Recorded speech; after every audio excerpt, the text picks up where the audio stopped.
On a une écologie politique dans ce pays, mais qui, pour être un peu taquin, est une écologie pastèque. Je ne sais pas si vous connaissez la blague, vert dehors, rouge dedans. Dit autrement, c'est des gens qui sont avant tout rouspéteurs. Alors c'est beaucoup plus vrai au niveau national qu'au niveau local. L'élu local vert peut ne pas du tout correspondre à ce que je viens de dire. Par contre, l'élu national vert, il est quand même très fortement rouspéteur avant d'être écologiste, si je... et donc il y a des sujets sur lesquels il va être constructif, d'autres sur lesquels il ne va pas l'être du tout. Enfin, et puis vous trouvez des gens qui sont très allants sur des mesures qui sont des mesures d'ordre environnemental en dehors du monde écologique classique. Au moment où il y a eu le grand débat sur la taxe carbone en France en 2009, c'est un peu vieux pour vous, mais les plus fervents partisans de la taxe carbone ne se trouvaient pas chez les Verts. Donc le monde politique, la représentation classique qu'on en a à gauche, droite, machin, etc., ne correspond pas à la réalité des prises de position sur les problèmes environnementaux de la représentation nationale. Et c'est du reste un des problèmes, et les seuls qui disent qu'ils veulent incarner ce courant sont des gens qui sont beaucoup plus dans la protestation que dans la construction. Donc ce sujet est un sujet qui est mal traité en deux mots et en un mot dans le débat politique, malheureusement.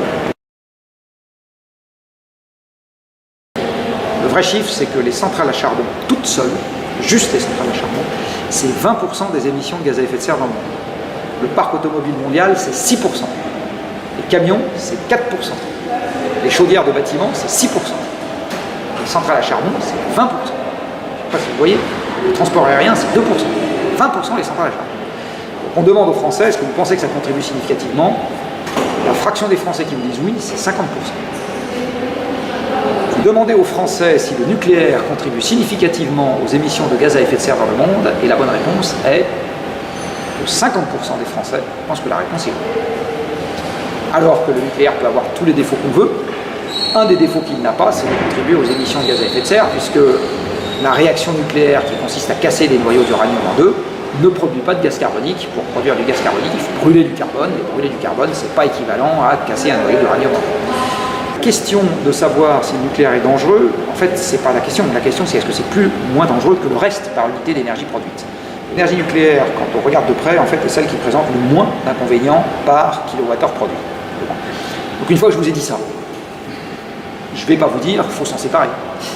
Je vais vous dire qu'il faut surtout la garder. Et en fait, il y a plein de pays où il faudrait l'augmenter parce que c'est le moyen de se débarrasser le plus vite des centrales à charbon.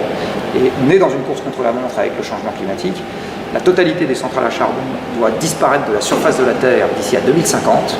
D'ici à ce que vous ayez mon âge. Sans le recours au nucléaire, on n'a aucune chance d'y arriver. Donc sans le recours au nucléaire, on n'a aucune chance de tenir les 2 degrés. Donc sans le recours au nucléaire, on n'a aucune chance de vivre dans un monde en paix.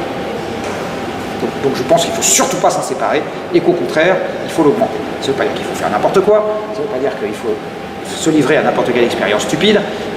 Si ça n'avait dépendu que de moi, le type de réacteur qu'on a construit à Tchernobyl, j'aurais jamais autorisé sa construction. Du reste, quand la Lituanie est rentrée en Europe, elle avait un réacteur du même type, et l'Europe a dit on veut bien de vous dans l'Europe, mais vous mettez ce réacteur à l'arrêt. Et l'Europe a eu raison. Donc c'est pas parce que je suis pour le nucléaire qu'il faut faire n'importe quoi. Mais dire aujourd'hui on laisse le nucléaire de côté serait une énorme erreur si on veut préserver la paix et les écosystèmes.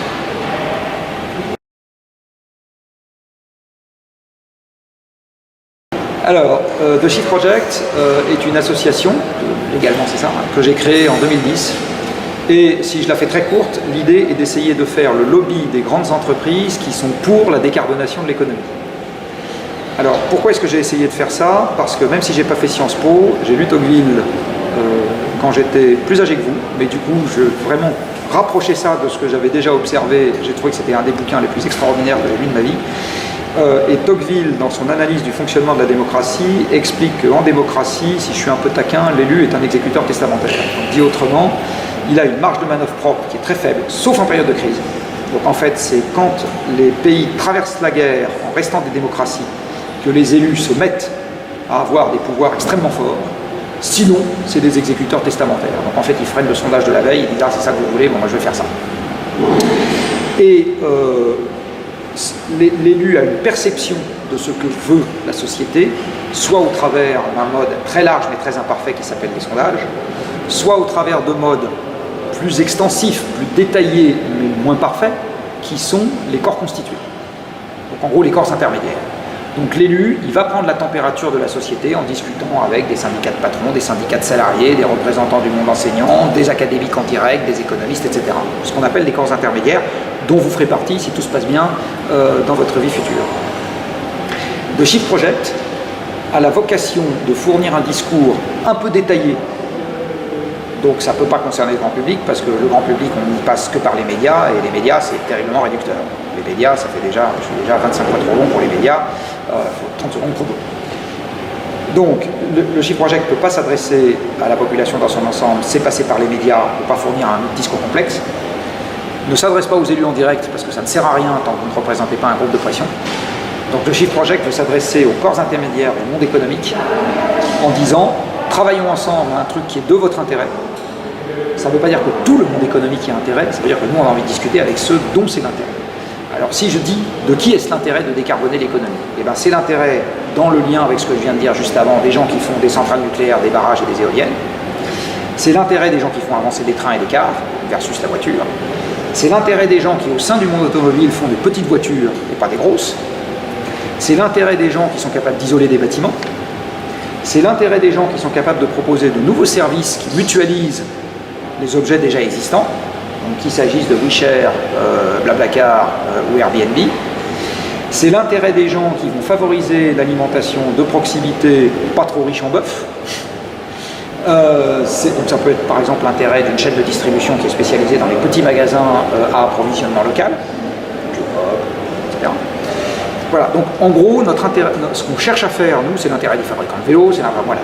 Donc ce qu'on cherche, c'est d'aller chercher un par un des gens qui ont un intérêt objectif à ce qu'on durcisse la contrainte sur les combustibles fossiles, afin qu'on constitue un lobby qui va peser sur la décision publique. C'est exactement ça, c'est un lobby, je l'assume.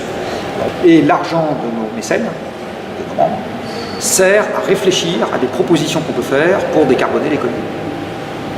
Par exemple, on a travaillé sur le prix du carbone, et la proposition de corridor de prix qui a été portée par Ségolène Royal vient de chez nous. On a travaillé sur la reconversion de l'économie vers plus d'investissement et moins de consommation. Une partie du plan Juncker dans l'efficacité énergétique vient de chez nous. Il y a une partie, pas tout.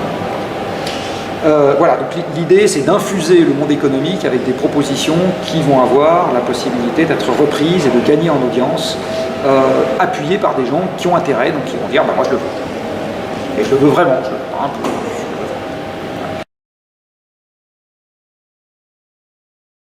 Il y a 10 ans à peu près, il m'a pris le délire complètement mégalo que je n'ai jamais réussi à concrétiser, de faire non pas Terminator mais Climactor, avec DiCaprio et Marion Cotillard, c'est-à-dire un film qui aurait eu deux caractéristiques: être porté par des gens suffisamment connus pour être sûr qu'il serait vu, avec une intrigue dont j'étais sûr qu'elle marcherait. Alors il y a une très bonne manière de faire ça, c'est d'aller aux États-Unis. Toutes les séries médicales ou policières que vous avez aux États-Unis, Grey's Anatomy, les experts, etc., sont des séries qui sont faites en séparant les genres, c'est-à-dire que vous avez des scénaristes qui sont chargés du bon, du mauvais, du traître, du méchant, de la personne qui va mourir et de la blonde à gros seins.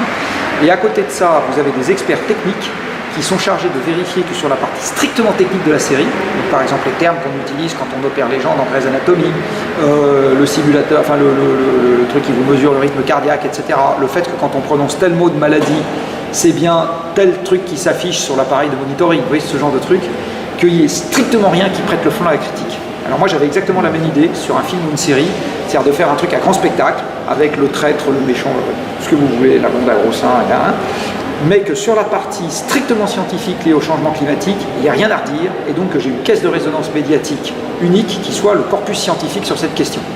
Que je me disais, si tous les scientifiques de la planète disent sur la partie climat, ce truc-là, c'est nickel, c'est le meilleur cours qu'on ait vu, je suis sûr que ça aurait été un blockbuster.